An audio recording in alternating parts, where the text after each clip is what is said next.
Hey, what's up guys? This is Anthony from Anthony's Customs, and today I'm going to be reviewing the Transformers Prime Robots in Disguise Deluxe Class Ratchet. He stands in robot mode, just under 5.5 inches tall. He's actually one of, let's get the light somewhere that's good. He's actually one of the better figures, probably one of the best so far. I still am waiting to get my first edition Bumblebee. I haven't had any Bumblebees yet. So once I get the first edition one, I'll review him and we'll see. And I also don't have the Voyager class Starscream or Bulkhead. They're both on the way to me, courtesy of Mr. Bill Maru. But as of right now, with everyone I have, which is everyone other than that, Ratchet here is one of the best, if not the best. So let's go ahead and talk about the robot mode. First of all, there's almost no backpack. His backpack itself, on the actual back, is almost non-existent. He's a little thick, but it's not really a backpack, so that's nice. He does have a bit of a backpack, so to speak, on his legs. They stick out quite a bit, but it's not so bad. And from the front, you can't tell that he has much of a backpack at all. So it's very, very nice. Like I said, one of the best. The arms are almost seamless. They look really finished from just about every angle, except for probably the back, which is pretty common for Transformers, so I don't really have too much to complain about there. As far as paint goes, this guy's got a fair amount of paint. He's got the red and the white. Naturally, the white is the molded plastic. He's got a lot of gray molded parts. He's got the blue paint there and some silver paint throughout. The sculpt on the head and the paint on the head is very nice as well.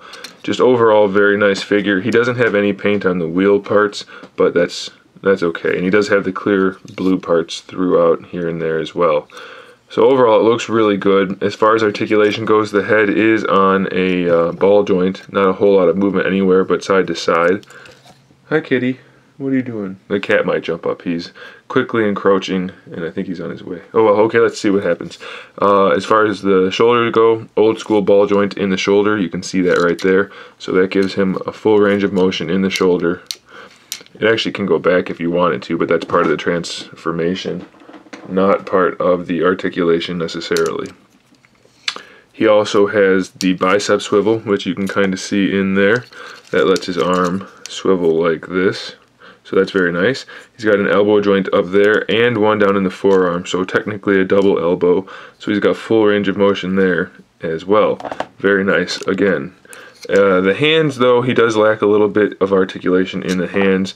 It's just the one little rivet joint, the swivel right there, which is pretty much useless. It's really just for the transformation. When you give him his little dagger things, though, I guess it's okay because he can kind of point him forward a little bit more, or a lot of bit more, which is kind of nice. So it is useful, but it's just not as useful as some. But either way, it's still really good. While I'm here, I might as well mention he does come with these two daggers.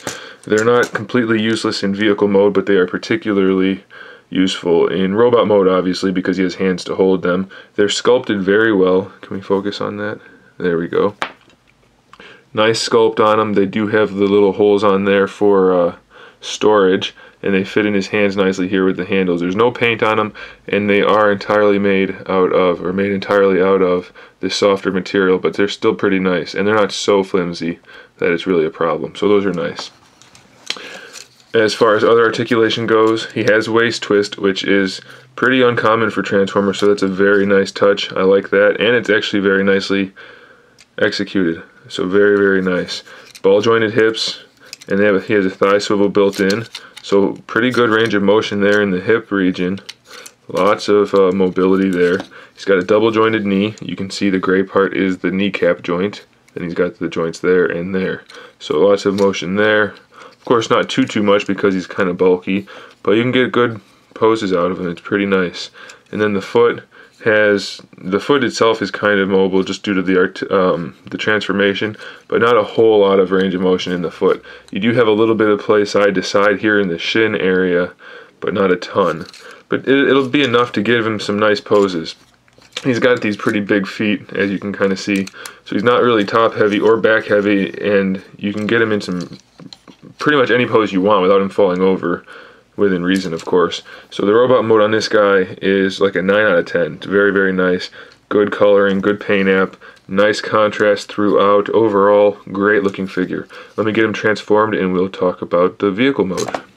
Okay, so I've got Ratchet transformed in vehicle mode. He measures just about 4¼ to 4½ inches long. He is pretty good.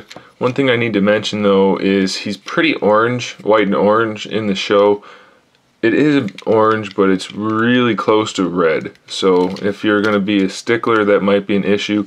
The paint's not the best. There's a little bit of spray issue right there, and it's just not perfect. And he doesn't have I cannot remember what it's called off the top of my head, but the little zigzag thing for part of the line, like a heart monitor, that type of thing. It doesn't have that. It's just a straight line. Otherwise, it looks pretty good. It looks like Ratchet. Could use a little bit of paint, I guess, for the lights and the details here and there. The wheels could use some paint. Panels could fit together a little bit better, but you always have that kind of problem for a vehicle with a big flat side, so it's really not bad. He rolls well. That's not a problem at all. He has his little blade weapon things. They store underneath, inside here. They don't get in the way, so that's nice. And you can also use them up on the front here, however you want, either facing down like that, or facing up like that, or however else you want to twist them. It's really up to you. I would put them up probably if I was going to put them on, but I probably wouldn't put them on. I would leave them stored in here. He does have the blue windows, and that looks fine. Could use a little bit of paint detail here and there, but overall it's a good figure. I'll rate the vehicle mode, I'll give it a 7 out of 10. The panels could be better, the paint, and that's really it, I guess, the paint and the panel. So otherwise it's pretty good. So there is Ratchet, guys. Thanks for watching. Stay tuned for the rest of the videos, and in the meantime, keep collecting.